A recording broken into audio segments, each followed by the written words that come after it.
Care ভিসায় ILR 5 বছর থেকে 10 বছর না 15 বছর হয়ে গেছে নাকি? আনসার হচ্ছে নো। যদি হয়ে যায় তাহলে আপনি আমাদের জন্য ফাইট করবেন কিনা? অবশ্যই আপনার জন্য ফাইট করব। এ ব্যাপারে আপনাদেরকে আপডেট দেই।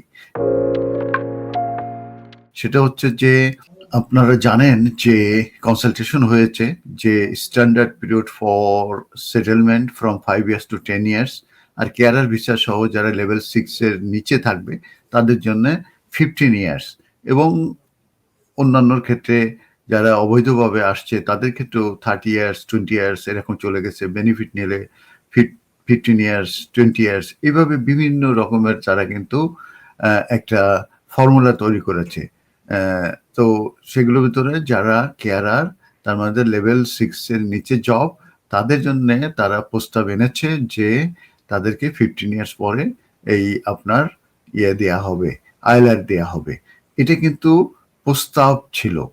এই প্রস্তাবটাকে বাস্তবায়ন করা হবে কি হবে না সেটার উপরে কনসালটেশন হয়েছে গত বছরের নভেম্বরে এবং ফেব্রুয়ারিতে কনসালটেশন শেষ হয়েছে এবং হিউজ আপনার ইন্ডিভিজুয়ালস তারা পার্টিসিপেট করেছে এই কনসালটেশনে। করার পরে সেটার উপরে ডিসিশন আসার কথা ছিল আগামী গত এপ্রিল মাসে 2026 সেটাকে পিছিয়ে নিয়ে যাওয়া হয়েছে এবং সেটা এখন সেপ্টেম্বর অক্টোবরে চলে গেছে।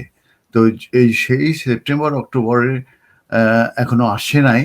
তো মূলত এই যে কোশ্চেনারিগুলো যে ছিল কনসালটেশন এইগুলোকে অ্যাসেস করবে, করার পরে তারা একটা ডিসিশন নেবে। অতএব এখনো এই যে কেয়ারারদের জন্য যে স্ট্যান্ডার্ড পিরিয়ড ফর সেটেলমেন্ট যেটা ফ্রম 15 ইয়ার্স 5 ইয়ার্স থেকে 15 ইয়ার্স হবে সেটা মূলত এই মুহূর্তে আপনার মানে পেন্ডিং আছে, কনসালটেশনের হয়ে গেছে, সেটার উপরে ডিসিশন এখন সামনে হবে। অতএব এখনো হয় নাই। আপনারা সেপ্টেম্বর অক্টোবর মধ্যে অপেক্ষা করুন, যখন এটার উপর ডিসিশন হবে তখন আমরা এই টিভি বাংলাতে এসে আপনাদেরকে আমরা আপডেট দেব। ধন্যবাদ।